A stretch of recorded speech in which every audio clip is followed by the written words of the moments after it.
Minunot usab ang pagitib sa mga balita.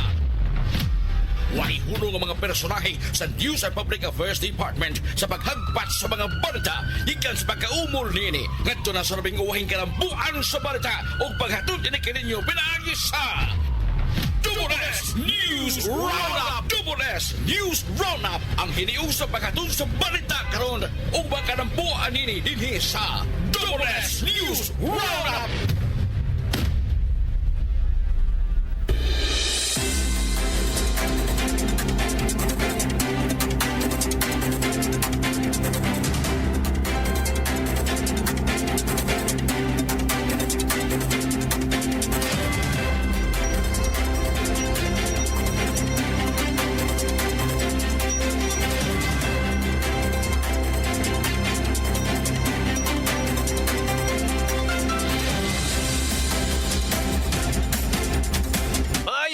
Mga kapuso, sa mga lugar nga mabot ni atong Sibya o sabi sa nasa mga partes Pilipinas. Welcome to rin sa laing risyon ng atong tulumanon, inyong tulumanon mga kapuso, ang Double S News Round.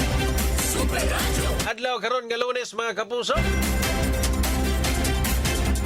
Hulyo 28, 2025. Kami mag-uban ang pagtukian ng mga dagkong isyu sa lokal, national, international.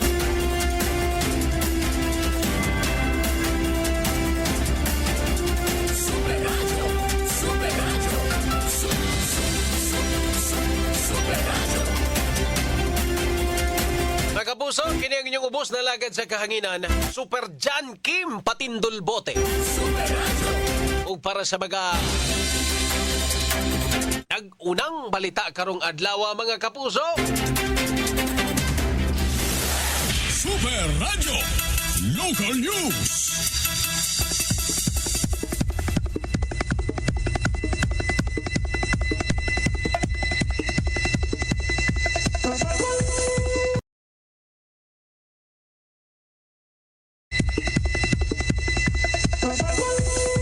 Gihatagan og 0 nga grado sa mga militanteng pundok, mga progresibong grupo si Presidente Ferdinand Bongbong Marcos Jr. sa iyahang pagdumala sa nasod.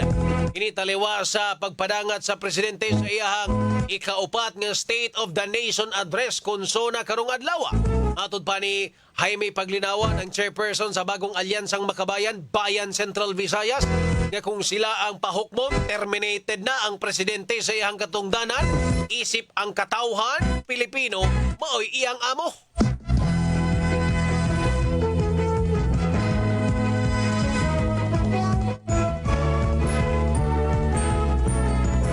Pasabot ni Paglinawan nga 0 ang ilahang gihatag nga grado tungod kay pakyas ang presidente sa pagtubag sa mga panginahanglan sa mga nabiktima sa baha sa milabay nga mga bagyo ug habagat. Gawas ni ini, iakusahan usab sa grupo ang presidente og negligence nga miresulta sa grabing kalisod ug kakabus. In the sense, gano'n man, una, nag-aawol siya panahon sa grabing baha dito sa Manila. Negligence sa grabe karon kalisod ug kawadon. Inyong nadug mga kapuso, ang pamahayag ni Jaime Paglinawan, chairperson sa Bayan Central Visayas, na eksklusibong nahinabi sa GMA Super Radio DYWS. Subay sa maong balita na gipanawagan sa nagkadaiyang militanteng pundok din sa Sugbo pagpatuman og tiunay nga aumento sa suhulan sa mga mamumuo dinhi sa nasod. Iniatol silang gihimong lihok protesta dungan sa pagpahigayon sa State of the Nation Address konsona ni Presidente Marcos. Alang kang Shem Cordova, Communications Officer ng Partido Manggagawa, usa lang ka pagpanghaylo ang gipatuman nga 50 pesos nga aumento sa suhulan sa National Capital Region kun NCR. Gusto sa grupo nga aprobahan sa gobyerno ang legislative wage increase diin gisugyot ang 100 pesos ngadto sa 750 pesos nga usbaw sa suhulan lukop nasod. Kung di niya matulo ng 750, pwede siya dito sa 200. Kung di niya matulo 250, kung di niya matulo ng 250, naapoy 200, naasay 150 o 100. Bisan asa niya na kaya niya itulod tungod siya ang pinakapaggamhanan na personalidad diri sa atong nasod. Ang tipik sa pamahayag ni Shem Cordoba, Communications Officer sa Partido Manggagawang, eksklusibong nahinabi sa GMA Super Radio DYWS. Samtang kung si Jaime Paglinawan mo ipasultihon, chairperson sa bagong alyansang Makabayan Central Visayas, angay nga ipatuman ang 1,200 nga livable wage lukup nasod. So kining House Bill 202 nga gifile sa Act Teachers Party List o Kabataan Party List alang ni sa 1,200 pesos nga national minimum wage. Nga sa tanaw mayong tag national minimum wage gikan sa Luzon, Visayas, Mindanao ang mamumuo ani makatagamtam. Inyong itong mga kapuso si Jaime Paglinawan, chairperson sa Bayan Central Visayas, nga eksklusibong nahinabi sa GMA Super Radio DYWS. Gawas ni ini, takip nga gipanawagan ni Paglinawan ang pag-undang sa kontraktiwalasyon sa trabaho. Lakip nga ilahang gisaway ang gihimong panagpulong ni President Marcos at US President Donald Trump tungod kay posibleng bugti sa ilahang kasabutan mao ang pagtukod og base militar sa Amerika dinhi sa Pilipinas. Gawas ni ini gusto usab sa grupo nga ipadayon ang impeachment complaint o impeachment ni Vice President Sara Duterte aron matino kung may kamatuoran ba ang mga pasangil batok kaniya. Super Tanking Bote sa Double-S. Super Radio. Super Radio. Double-S News Roundup.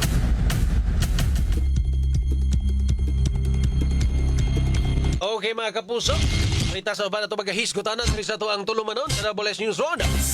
Naon sa taning pipila ka mga bullet news mga igala, kay usa patay ang 79 anyos nga motorista, samtang angol ang 14 anyos nga batan-o nga angkas ni ini umanibangga ang ilang gisakyan nga motorsiklo sa usa ka Kia Picanto. Yes, may Katipunan Street, Barangay Labangon, siyudad sa Sugbo kagahapon sa buntag. Nasairan nga nag-urong ra ang sakinan sa dihang mibangga ang motorsiklo nga may resulta sa ilang pagkaangol ug kamatayon sa biktima.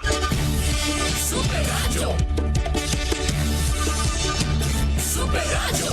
Ikasbahin, Senador President Cheese Escudero magpabilin isip Senate President sa ika-20th Congress.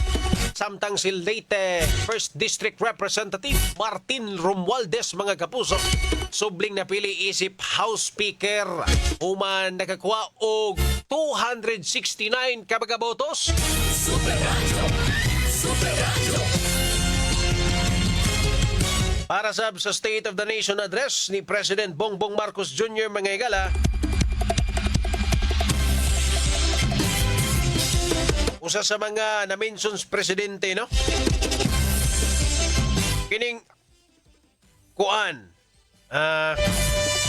palpak nga flood control project na-mention na tani last week ato ning gipangita. Ang karon ang presidente na mo miingon nga adunay palpak nga flood control project. Wa mo sulti ang presidente kung pila ka buok ang palpak. Pero kung mutan-aw tas mga baha ni aging adlaw, ni aging semana, halos tanan engineer. Aba kinigana aning flood control project nga ilang gipatuman nga perting dagkuas budget. So ang presidente na nag-ingon na adunay mga palpak. Wala sa mo mention kung pila ka percent sa iyang nakita kay siya man kunoy nagsuri-suri. Giapil man niya sa State of the Nation Address niya sa zona. Nakasuroy man daw siya. Matod pa na mga palpak. Lakan ni ka porsyentos ang nasayang sa kwartas katauhan. Tira ba dakuas budget aning flood control project? Gimension nga sa presidente, SOP, kickback for the boys. Nya pamahayag nga mahiya naman kayo sa kapwa nyo Filipino. Ang mga nangaten po sa State of the Nation Address na makpak po. Mura biyag dili ka mo nag-implement ani ha? Ni Abi ba pa engineer? Namarog pa, namakpak pa. Kila ka atong mga tawhana or kinsa ka atong mga tawhana ang gipaigo sa presidente. Sobraan na sa kimog sip-sip ding dapita. Pag-ingon sa presidente nga, gokdon, pakasadaan, or kanang silutan, Bakpak sa taon siya. Una-una ba nga, kamo may nag-implement aning flood control projects? Katawa lang taning mga tuhan. Sobraan sa pagkasip-sip. Sige na malikayan ng sila, bisag aasa mo ni. Wala na gipili. Anyway, planos presidente nga ang DPWH mo submit og direkta ngadtos presidente sa tanang mga flood control projects nga ilang gitrabaho. Moingon kang flood control projects, usa sa kung mga nahibaw gikan sa Congress, i-download sa DP, ang DP mo patuman. No, ako gaduda ko ba unsaon kani pagtan-aw no kung kinsay sad-an. Duda lang ko ba? Saom ni nga. Ikan sa politiko, ang kwarta i-download nga dos DP, nya ang DP na ay kontraktor mo'y muhimo. Diba, parehag ko dias Mandawi ko, di ba na may flood control projects diha? Ito ganing nalusno ba to engineer, no? Apil ba kanis mga palpak? Katong mga kainom daw mo na eh. Di ba na flood control project dias Mandawi? Nga nahugno tungod daw sa pressure, no? Ako pangutana sa apil ni palpak. Tana lang ta kamo ba? Anyway, naamon ko ni committee nga mo tan-aw mo examine sa inyong kanang unsay tawag na mo examine sa proyekto. No, nya matud pas presidente, mo examine, no? Nalimot ko sa tuy pangantong grupuha nga mo examine, basta grupo sila nga mo tan-aw daw sa ongoing nga mga projects, no? Nya muhatag po ni sila og report. Ihatag nila kung ang mga wala ba nahuman, ang mga ghost projects ipatan-aw. Kung naapay ongoing projects ipatan-aw kung palpak ba. O kung naay mga nahuman nga projects ipatan-aw kung palpak ba. O nya plano sa presidente nga i-post ni sa social media. Agency po niya itong presidente kay mo gamit man din ng social media. Pang-post na mo. Panganlan daw mo dito. Okay naman na. After niya na, pailag kaso. Pailag kaso. Next month, makakasuhan ang mga naay sala. Apil ang kontraktor. Uy, giingon sa presidente mga kapuso. Next month, samtaron. July 28, so August 28. Matatuloy timanan, butang tani sa itong kalendaryo, listahan tanidaan. No, next month daw, palpak nga flood control project, ipost sa social media, unya silutan, apil ang kontraktor.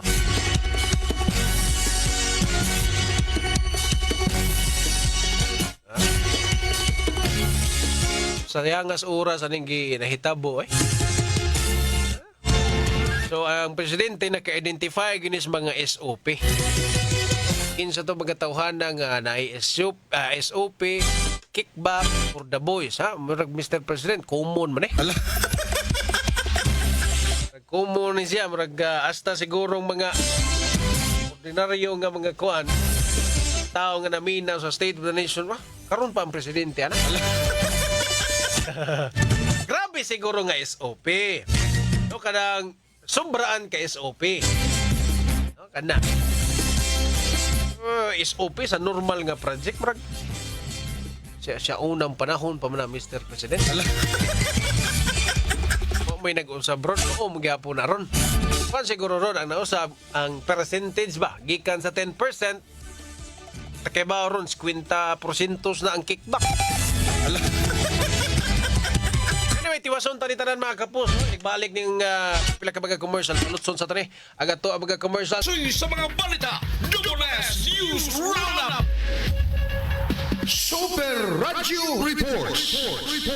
Dawatag mga reports mga kapuso na ni Super Lloyd Suarez, Cebu City Administrator Floro Casas ug laing 7 ka mga opisyale sa Cebu City Hall napamatud-an sad-an sa kasong administratiba sa ombudsman ug sila ipataktak sa serbisyo.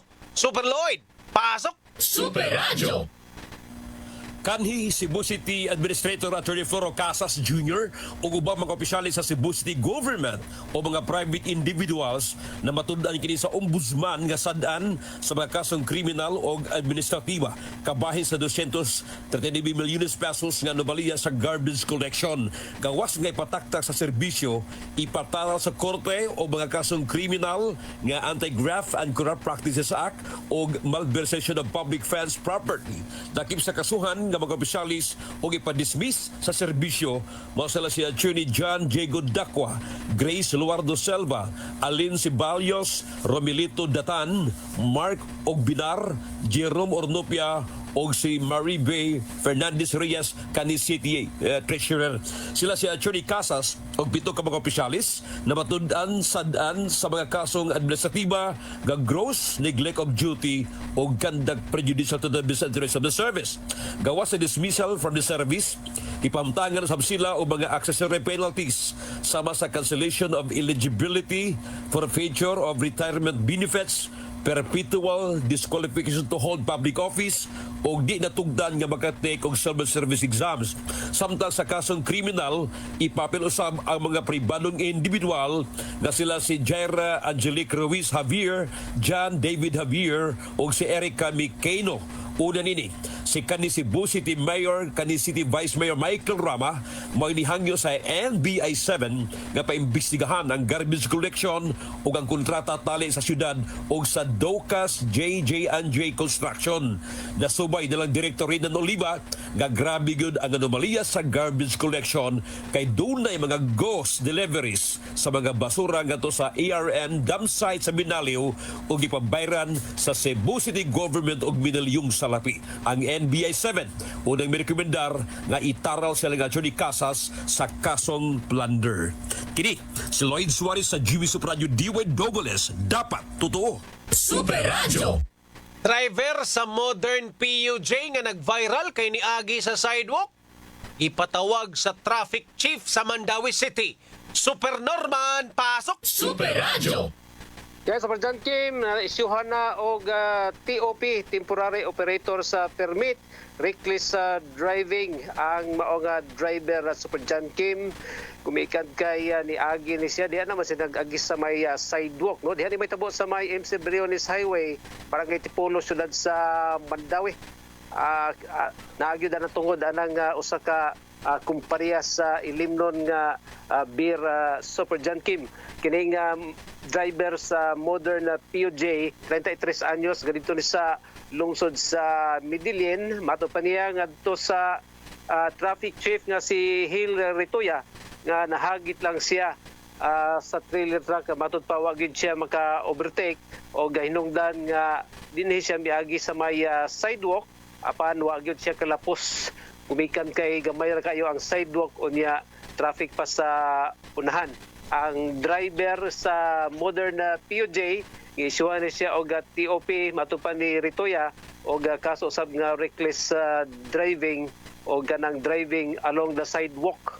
So gi-surrender ni sa iyahang operator og hinungdan nga gidala ni siya diya sa Traffic Chief Division sa Traffic Enforcement Agency of Mandawi ug dito siya naghilak-hilak human nga nahagit siya og nakiglalis pa sa kining driver o helper sa trailer truck nga mao'y nakakuha sa video alas 11 pasado kaganihang buntag.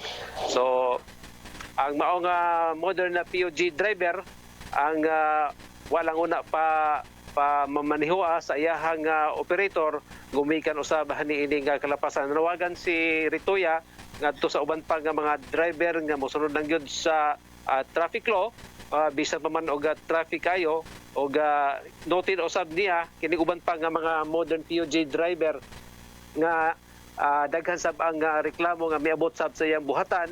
Mukalit lang og liwag silahang Manibila dili tanaw nga clear na ba ang dalan. Napay uban nga mga modern PUJ nga dili gani mo padaplin anha lang mamikap og pasahero bisag tunga sa dalan. Mga latest sa nakuha na gikan sa Dakbayan sa Mandawi kini Super Norman Mendoza sa GMA Super Radio. DWS dapat totoo. Super Radio. Ang gidrivean modern jeepney. Pero ang gadrive dili modern. Day 44 anyos nga driver, gipusil sa ihang kaubang driver at tubangan sa ilahang trabahoan des Talisay. Super Gabriel, pasok! Super Radio. Gipusil ang 44 anyos nga driver sa iyang kauban nga driver dihatabangan sa ilang trabahoan sa sitio Ranger 2, Barangay Puok, Dakbayan, Talisay. Ang biktima mo si alias Jimmy, 43 anyos nga lumad nga taga Maslog, Sibulan, Negros Island Region. Samtang ang suspitsado mao si alias Jesse, hingkod ng Punawigon nga taga Negros Island Region Sab. Sa inisyal nga investigasyon sa kapulisan sa Talisay, nasuta nga ang biktima padung mutambong sa iyang trabaho. Apan wa pa kini makasulod, gipusil na kini sa suspect. Ang gwardya silang gitrabahuan itugaan sa mga pulis nga nakadungog siya og sipang buto sa gawas og wa magdugay adunay nanuktok sa ilang gate. Sa iyang pag-abli, iya nakita ang biktima nga adunay samad pinusilan og nakasulti pa kung kinsa ang nagpusil kaniya. Gidalas tambadanan ng biktima samtang ang suspect dali sab kini nga nakasibata. Ang kapulisan sa Talisay padayon pa sa ilang investigasyon kung unsa yun ang motibo sa pagpamusil. Padayon sab ang ilang pagpangita sa suspitsado aron manuwag sa iyang gihimo nga krimen. Kini si Super Gabriel Bunhok sa GMA Super Radio DWS, dapat totoo. Super Radio. Daghang salamat, Super Lloyd Suarez, Super Norman Mendoza, Super Gabriel Bonhoc sa inyuhang mga reports. Super Radio. Weather News.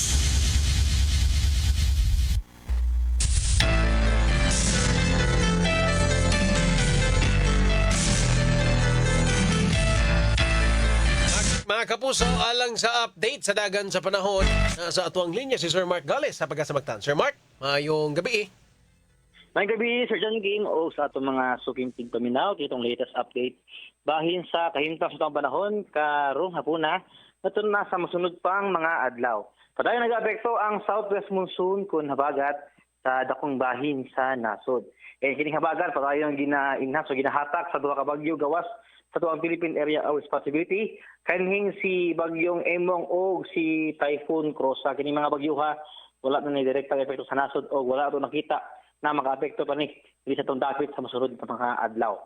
Para karong hapuna, ito na sa masunod na mga adlaw, karon sa manaha, ang dakong bahin sa Visayas, makasinarita sa init nga panahon, upo sa labi ang adlaw, apan naalang niya po yung mga sigayon, ang mga patapat at mga pag-uwan, gumikan gihapon sa habagat. Para sa kaimtang sa hangin o sa katagatan diri sa Kabisayaan, adto na patay sinating nga hinay adto na sa kasarangan na paghuros sa hangin nga gikan sa habagatan kasadpan diri sa katagatan. Doon na po hinay adto sa kasarangan ng mga pagbalod. Diri sa Cebu to katagatan, doon na ihunas kung alas 7:49 sa gabi og taob og mga launa 58 sa kaadlawon. Temperatura karong hapon ato na sa masunod na mga adlaw, magasukod gikan 27 ato na sa 33 degrees centigrado. Haning adlaw, mosalot sa taon alas 6:08 sa gabi ug musilang ugmang alas 5:33 sa buntag. Previous standard time, alas 6:02 na sa kagabion ug mga natuang latest update gikan diri sa buhatan sa DUST pagkasamaktan ni si Mark Gales. Maayong gabi ug daghang salamat. Mga kapuso, ang update sa dagan sa panahon pinagi ni Sir Mark Gales sa pagkasamagtaan mo'y nagtapos sa first portion ng atong tulumanon sa WS News Roundup. Sa di pa matusunan mga kapuso. Dan sa mga balita hangtod sa paghatod sa balita. Labas ang ulan ninyo kining madungog dinhi sa WS News Roundup. Okay mga kapuso, balik na diri sa to ang tulumanon sa WS News Roundup. Sige po, kining inyong ubos na lagad sa kahanginan, Super John Kim Patindul Bote mga kapuso. Super Radio. Kawas atong gimension ni Presidente Ferdinand Bongbong Marcos Jr. kapag palpak nga flood control projects mga higalang iyang paimbestigaran niya silutan na mag-aangay silutan. Sa mga nakakuha sa atong atensyon is kining zero billing mga kapuso. Nining ato ang mga DOH hospitals mga higala. Gimension as presidente nga matud pa padayon sa daw ni ang kining zero billing mga kapuso. Pero kining zero billing engineer panahon pa man ni sa nakalabayng administrasyon. Nagi aning Universal Healthcare Law. No, apil na ni sa una pa maning zero billing. Naalang gimabayran ning ato mga kaigsuonang magpatambal sa mga hospital nga gidaan ng Department of Health Central or Department of Health DOH mga DOH hospital mga higala tungod kay wa may supply No, dugay naman ang zero billing mga kapuso. No, so, gimension man balik sa presidente, I don't know if unsay iyahang target nga ipahibaw sa ato, nga dugay naman ang zero billing. Naa kay mabayran kung wa na'y supply sa mga tambalanan. No, kung wa na'y mga gapas, wa na'y dextrose, unsa ba na, papaliton naman ka, diha naka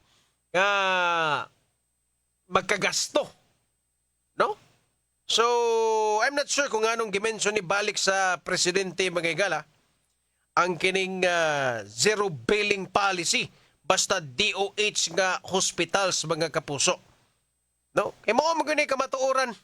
Sa una pa na, ang problema, di maato.